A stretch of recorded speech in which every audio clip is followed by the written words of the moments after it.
اور اس کے بعد لوور کیڈر جو ہوتا ہے, جو گریڈ 11 یہ سے نیچے کے لوگ ہوتے ہیں, جس طرح بالکل بغیر میرٹ کے, جس میں اسٹیل مل اس کی بہت مطلب کہ بہت بڑی مثال ہے. مطلب یہ عباسی صاحب آپ کی بیسیکلی تیاری نہیں تھی, جس طرح آپ اسد عمر تیاری تھی. میری بات سنیں نا, آپ کو آپ 11 مہینے کہتے رہے کہ اسد عمر صاحب جو ہی آئیں گے تو بہت بڑے اکانومسٹ ہیں اور یہ ہے اور وہ ہے, لیکن جب وہ آئے, تشریف لے کر آئے, انہوں نے اقتدار سنبھالا, اس کے 10 مہینے بعد 11 مہینے بعد آپ ان کو ہٹا کے حفیظ شیخ صاحب جو پیپلز پارٹی کے تھے اور سب جانتے ہیں وہ کس کے لیے کام کرتے ہیں, آپ ان کو لے کر آئے. ناؤ دا ٹائم حفیظ شیخ صاحب کو ہٹا کے آپ حماد اظہر صاحب کو لے آئے ہیں, اور آپ نے یہ بھی کہا ہے کہ شوکت ترین صاحب ساتھ ساتھ ان کی ہیلپ آؤٹ کریں گے. مجھے یہ بتائیں, ویژن نہیں تھا, تیاری نہیں تھی, یا بیسیکلی آپ کے ساتھ کوئی ٹریجڈیز ہو رہی ہیں, آپ کو سمجھ نہیں آ رہا؟ دیکھیں ڈسٹریکشن اتنی تھی, تباہی اتنی تھی کہ اس کو لائن پہ لانے کے لیے ہمیں مختلف ایکسپیریمنٹ تجربے کرنے پڑے. لیکن جس طرح یہ ملک ساکھ ڈار جو کیوں مفرور ہے, کیوں نہیں واپس آ رہا؟ چھپچ بھائی کھیل رہا وہ تمہارے ساتھ, ادھر تو نظر مارو, ملک ہمیں لٹو منگا دے, ہم کھیلے, ادھر بات نہیں کیا تمہارے ساتھ, ہم بھی بیٹھا ہوا ہے. یار آپ بتائیں, I want to say تیاری نہیں تھی ملک. ان کا وہ وزیر اعظم آئی تھنک باہر وہ کون ہے یار بھلے والا, وہ I want to Imran Khan صاحب کو تم, عمران خان وہ جو اٹی ڈلا کھیلتا ہے, اٹی ڈلا نہیں ہوتا, کرکٹ گیم, کرکٹ کھیلتا ہے. اس کی تیاری نہیں تھی. جب وہ حلف برداری کے لیے آیا, ویسٹ کوٹ نوکر تو لوائس, اوے ویسٹ کوٹ لا, میں حلف برداری لاواں. اس کی تیاری ہوندی تے ویسٹ کوٹ نوی سوندا نا. ایک منٹ جی, ایک منٹ, ویسٹ کوٹ کی چلو تیاری کی خیر ہے, مجھے بتائیں کہ اب جتی بھی اپنی نیشیز کپتان چپل آئی وانٹ ٹو پٹھان, وہ اس نے فری دیا. اچھا مجھے یہ بتائیں کہ یہ جو ایک ویژن چل پڑا ہے کہ اللہ کرے تبدیلی آ جائے, اب تو ہر بندہ چاہتا ہے, شاید آپ کی دوسری پارٹیوں والے بھی چاہتے ہیں کہ تبدیلی آ جائے, آپ کو خود لگتا ہے کہ اس دور حکومت میں آخری جو 2 سال ہیں اس میں کچھ ایسا ہو جائے گا کہ اگلا الیکشن آپ اسی طرح لڑ پائیں گے؟ نہیں دیکھیں میری بات سنیں, اب جو ایک بات کر رہے دیکھیں, آپ کہہ رہے دیکھیں بھی اور بات بھی سنیں, ہم کب سے دیکھ رہے ہیں, آپ کے ہماری کھول گئی ہے, یہ دیکھیں اے دیدہ بار آنا ہے, for the Anna is proof. Drop the زمین. آج انہوں کہتے ہیں اکھاں باہر آ آپ رہنے نے آپ سے تو سننے دیکھیں نا.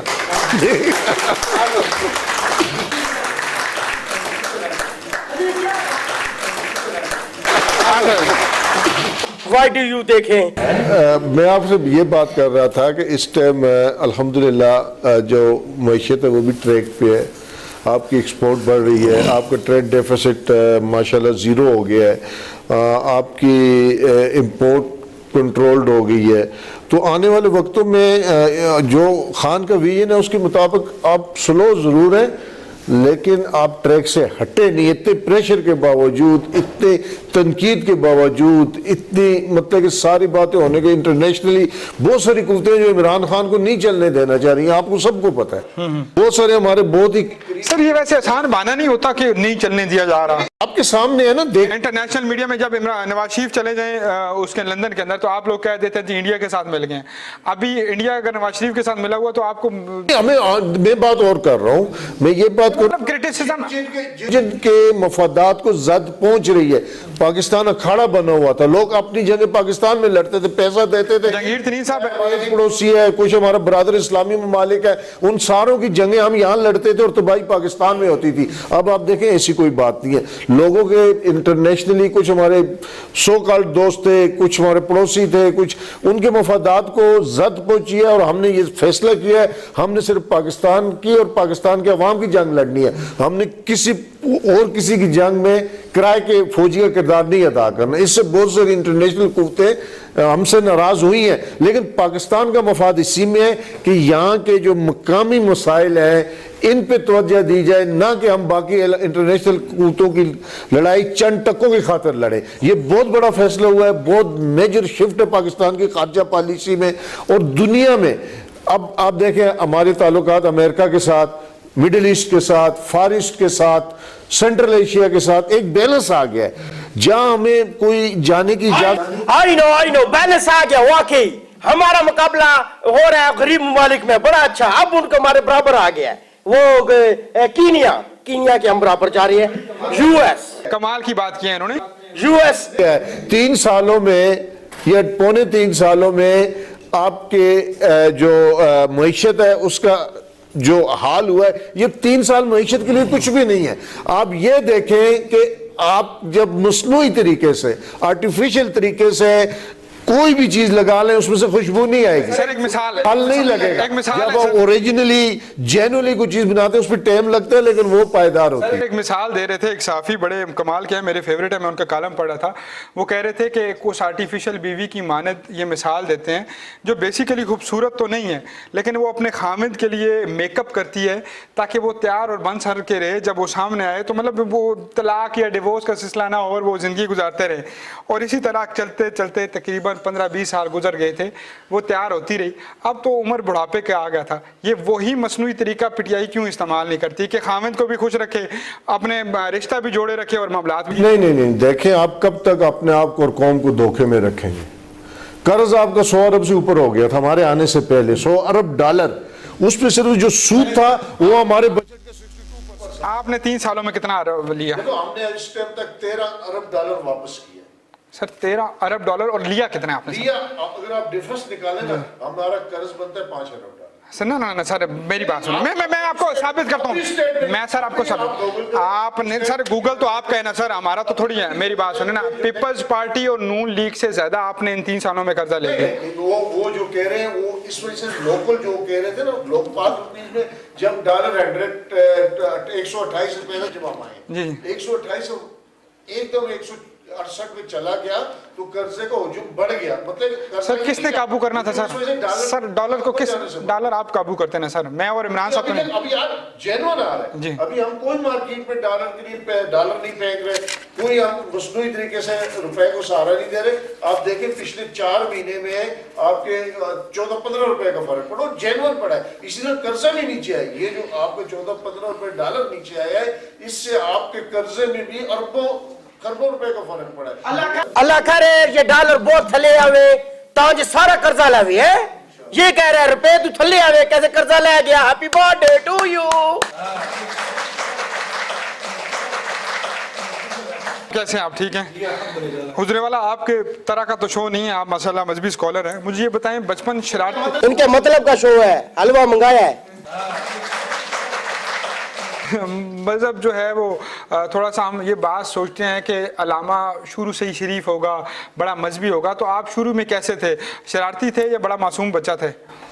جی سب سے پہلے یسین ملک صاحب آپ کا اور پوری روز ٹی وی کا انتہائی مشکور و ممنون ہوں کہ ہمیشہ کی طرح آپ محبت فرماتے ہیں، بلکہ پوری دنیا میں محبتیں بکھیرتے بھی ہیں. اللہ رب العزت آپ کو اور آپ کے چینل کو سلامت رکھے. بڑا اچھا آپ نے سوال کیا، بڑا ڈیفرنٹ قسم کا سوال ہے. دیکھیں جس سٹیج پہ آج ہم ہیں اس کے لیے ہم نے بڑی سٹرگل کی، بڑی جدوجہد کی. کوئی بھی اسکالر یا کوئی بھی ڈاکٹر یا کوئی بھی سیاستدان جو ہے وہ ماں کے پیٹ سے باہر نہیں آتا. بالکل ایسی بات ہے. تو زندگی جو ہے ایک سٹرگل کا نام ہے، ایک کوشش کا نام ہے. تو ابتدا میں ظاہر ہے جو بچپن ہوتا ہے وہ تو کبھی لوٹ کے نہیں آتا، پھر جوانی کے معاملات سے مرحلات سے انسان کو گزرنا پڑتا ہے.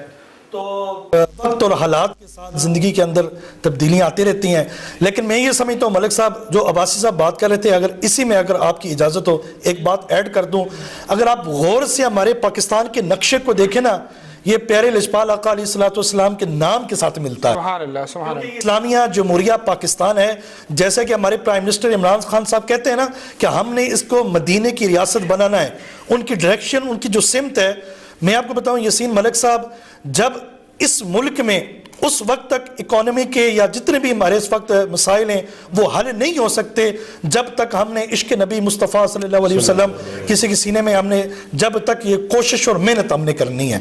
تو اور کوشش یہ کرنی ہے کہ دیکھیں اس ملک کو جاننے سے پہلے اسلامیہ جمہوریہ پاکستان یہ اسلام کے نام پر ماضر وجود میں آیا ہے. لیکن افسوس کے ساتھ ملک صاحب کہنا پڑ رہا ہے، آپ نے بھی کافی شو کیا ہے اس کے اوپر، اسی دھرتی ماں کے اوپر ہمیں یہ نعرہ سننے کو ملتا ہے میرا جسم میری مرضی. تو کیسے اس ملک میں وہ نظام مصطفیٰ ہم لا رہے ہیں؟ تو کسی نے کرٹیسائز نہیں کیا کہ میرا جسم میری مرضی. حالانکہ رب کعبہ کی قسم یسین ملک صاحب جتنے اسلام میں عورتوں کو حقوق دیے ہیں. 5واں سپارہ آپ اٹھائیں کہ جتنے حقوق جتنا تحفظ یہ لجپال آقا علیہ الصلوۃ والسلام کی شریعت نے عورت کو عطا کیے ہیں اتنے دیے, لیکن افسوس کے ساتھ کسی چینل پہ ان کو کرٹیسائز نہیں کیا گیا سوائے آپ کے ایک پروگرام میں. تو میں آپ کو خراج تحسین میں پیش کرتا ہوں اس لائیو شو میں, اور کوشش آپ یہ کیجئے کہ جس ملک میں یہ جو پرچم ہمارا اسلامیہ جمہوریہ پاکستان کا, یہ مدینے کی ریاست کے اہم مطابق ہونا چاہیے.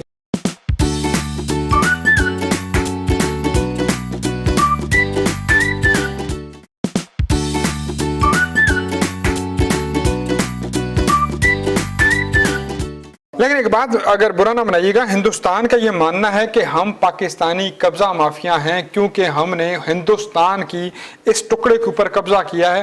یہ سلطان ٹیپو کی بات ہو, وہ جو میں پیچھے اگر ہسٹری جناتا ہوں, ٹھیک ہے ہمارے مذہب میں یہ چیز شامل ہے کہ ہم جہادی پیدا ہوتے ہیں. آج کل تو ہم جہاد کو بھی ڈیفینڈ نہیں کرتے, ہم تو دور, اور سرکار صلی اللہ علیہ وسلم نے جہاد کیا, حضرت امام حسین نے جہاد کیا, ہمارا تو جہاد جزو ایمان ہی ہے.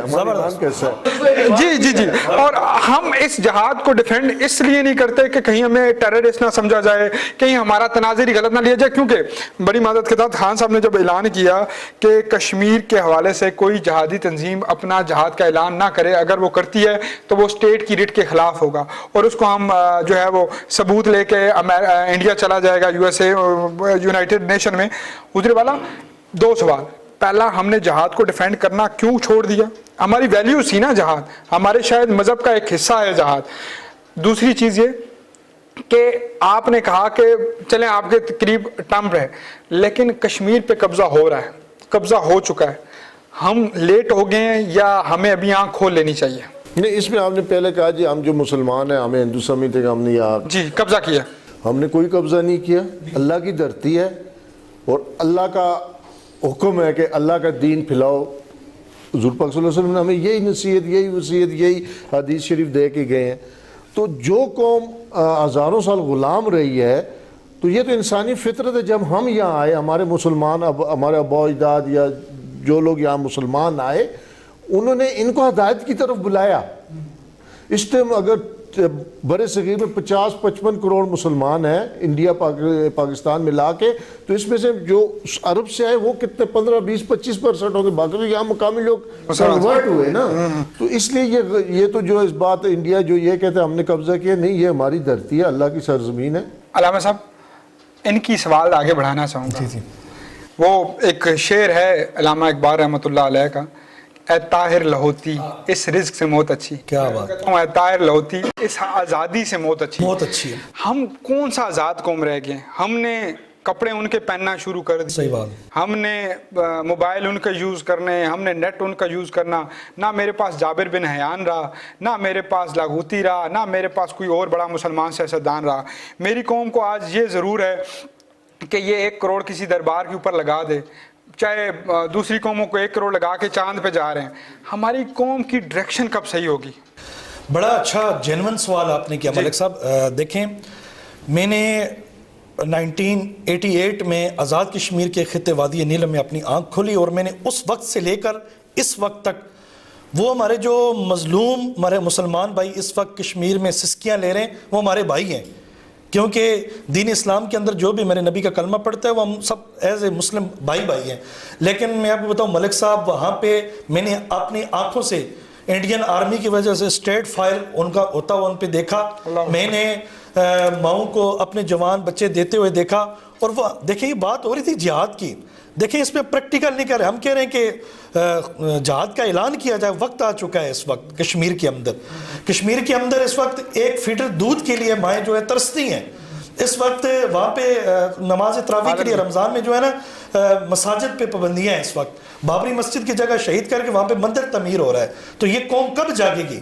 ہم کہتے ہیں کشمیر ہماری پاکستان کی شرگ ہے, شرگ پہ تو آلریڈی RRS کے جو گنڈے ہیں انہوں نے اٹیک کر دیا ہے. اب ہم نے جو ہے غلامی کی زنجیریں توڑ کر حقیقی آزادی جو آپ بات کر رہے تھے. علامہ صاحب ہم اکثر نعرہ لگاتے ہیں غلامی رسول میں موت بھی قبول ہے, جو ہونا عشق مصطفیٰ زندگی فضول ہے. اس کے مصطفیٰ والی قوم کی زندگی فضول ہو چکی ہے وزیر والا. یہاں پہ آپ نے پہلے ذکر کیا میرا جسم میری مرضی کے علاوہ بھی بہت سارے نعرے لگتے ہیں جو ہر گلی محلے میں گونج رہے ہیں.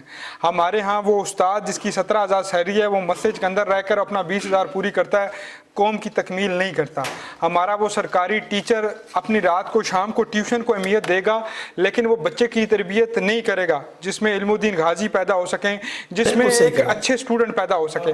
بطور قوم میں کرپٹ ہو گیا ہوں. مجھے خدارا میری اصلاح بتائیں کیونکہ میں اس دور میں گزر رہا ہوں جس دور میں مجھے آٹا چینی یہ چیزیں مہنگی اور عزت سستی لگتی ہے.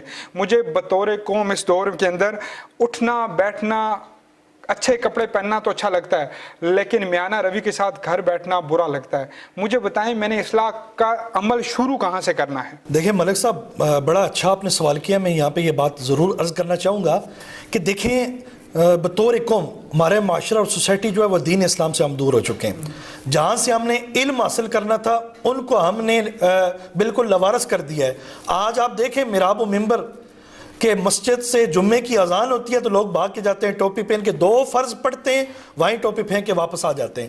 ہمارا محراب و منبر سے تعلق کتنا سا رہ گیا ہے. ہم تو شریعت سے دور ہو چکے, ہم تو دین اسلام کی بات سننا تک گوارا نہیں کرتے.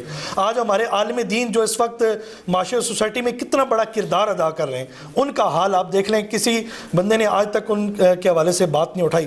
میں یہ چاہ رہا ہوں دیکھیں جب تک ہم لجپال آقا علیہ الصلوۃ والسلام کی شریعت مطہرہ کو اپنے اوپر نافذ کر لیں گے تو ڈیفینیٹلی ہماری زندگیوں میں انقلاب برپا ہو جائے گا. صرف ایک بات اگر آپ کی اجازت ہو ایڈ کر کے میں وائنڈ اپ کرتا ہوں. دیکھیں ایک خیمے کے اندر حضرت عمر فاروق رضی اللہ تعالیٰ کی خلافت کا دور تھا. ایک خیمے کے اندر روشنی جل رہی ہے, بچوں کی رونے کی آوازیں آ رہی تھی.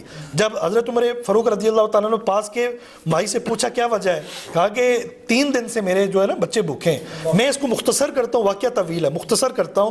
آپ واپس آئے, بیت المال میں سامان سارا اکٹھا کیا تو اٹھا کے اپنے کاندھے پہ رکھا. غلام پاس تھا.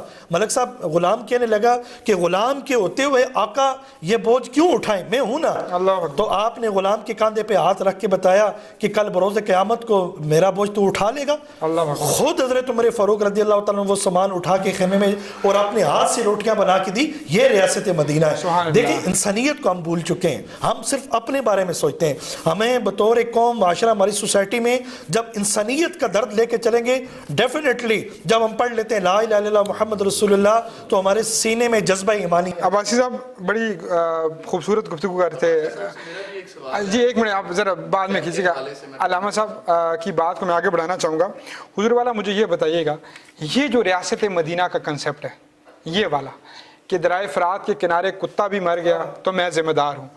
کتے کی مثال اس لیے دی گئی کہ ایک جانور تھا پر وہ جانور ہے جس کو دین اسلام کے اندر آوارہ کتے کو پالنے کا کبھی بھی معاشرہ حکم نہیں دیتا. تو کہا گیا کہ اس معاشرے کے اندر اگر آوارہ کتا بھی مر گیا تو میں ذمہ دار ہوں. کیا آج ہماری ریاستیں یہ حق ادا کرتی ہیں؟ اگر نہیں کرتی تو کیوں نہیں کرتی؟ اور کیا یہی پی ٹی آئی جو آپ کی گورنمنٹ ہے اس کا ویژن یہی ریاست مدینہ یا کچھ اور ہے؟ بے شک طویل جواب دیجیے گا. نہیں میری بات سنیں, جو ریاست مدینہ ہے نا یہ ایک فلسفہ ہے جی, یہ پورا ضابطۂ حیات ہے. ریاست مدینہ صرف ایک ریاست کا مطلب ہے جب ہم ریاست مدینہ کی بات کرتے ہیں اس میں آپ فلسفہ اسلام کا طرز حیات, اسلام کے قوانین, ان سب کو آپ جمع کریں تو ریاست مدینہ بنتی ہے. اب دیکھیں اسلام میں بہت سارے حقوق کے ساتھ بہت سارے فرائض بھی ہیں. ایک انسان کو اسلام نے بہت زیادہ حقوق دیے, جتنے فنڈامنٹل رائٹس اسلام نے بمے خواتین بچوں نے عام لوگوں کے دیے اتنے دنیا میں کسی آئین نے کسی قانون نے کسی اور مذہب نے نہیں دیے. لیکن اس کے ساتھ ساتھ اسلام نے انڈیویجول کی معاشرے کی کچھ ذمہ داریاں بھی دی. حضرت عمر فاروق کے دور میں کچھ لوگوں نے زکوٰۃ دینا بند کر دی, منکر ہو گئے تھے. تو حضرت عمر فاروق نے بڑی سختی سے انہوں نے کہا مجھے وہ قتل بھی کیے کچھ لوگ جو فرض ہے. اب آپ یہ دیکھیں کہ اس معاشرے میں نظام کس طرف چلا گیا ہے کہ ریاست کے پاس کوئی اور مسائل بھی ہوتے, وہ سب استطاعت لوگوں سے لے کے اور ان لوگوں تک پہنچاتی ہے جو کہ مسائل زدہ ہے. مطلب کنسیپٹ یہی ہے نا کہ آپ مسائل کو اکٹھا کریں اور مسائل آئیڈینٹیفائی کر کے پرائرٹی مسائل پہ خرچ کریں. اب آپ یہ دیکھیں کہ اس ریاست میں جو ایلیٹ ہے جو کروڑوں روپے بنا رہی ہے کیا وہ اپنا فرض ادا کر رہی ہے؟ وہ ریاست کو ریاست کا حصہ جائز جو ٹیکس ہے وہ دے رہی ہے، لیکن وہ امپلیمنٹ بھی آپ نے کروانا ہے. یہی نا ابھی ہم لگے ہوئے ہیں. ابھی دیکھیں جب ہم نے ٹیکسیشن کی طرف گئے، ہم نے کہا جی ہم ہر ٹریڈر کو رجسٹرڈ کریں گے، اس کی ٹریکنگ ہوگی جب سامان فیکٹری سے بنتا اور اینڈ یوزر تک. ٹیکس آپ کا جو ہم ٹیکس دیتے ہیں وہ بھی گورنمنٹ کو نہیں جاتا.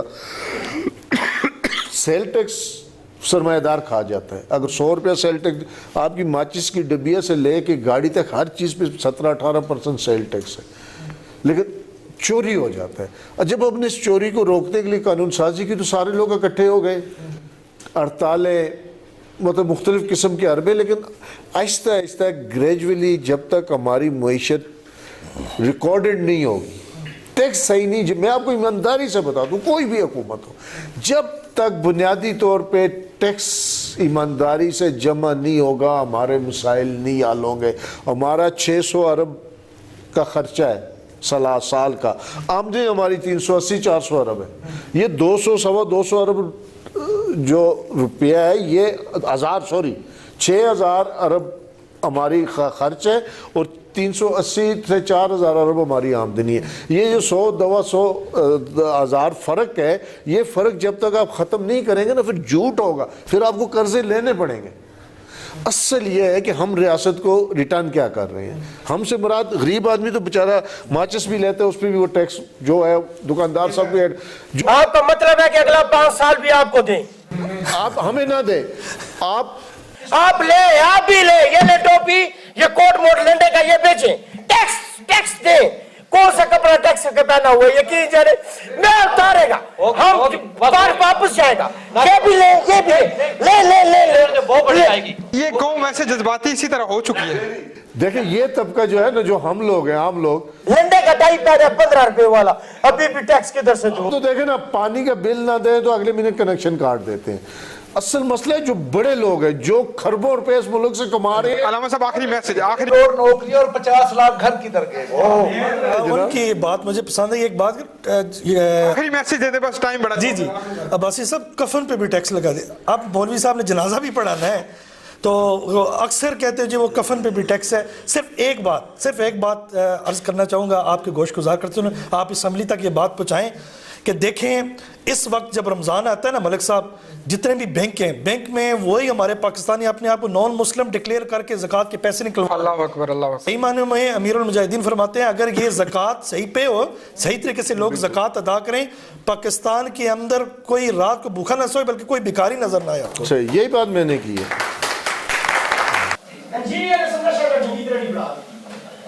عباسی صاحب آخری میسج آپ کا ہماری آڈینس کے لیے آخری میسج دے دیں. کہوں گا یہ پاکستان اللہ کے رازوں میں سے ایک راز ہے، بے شک.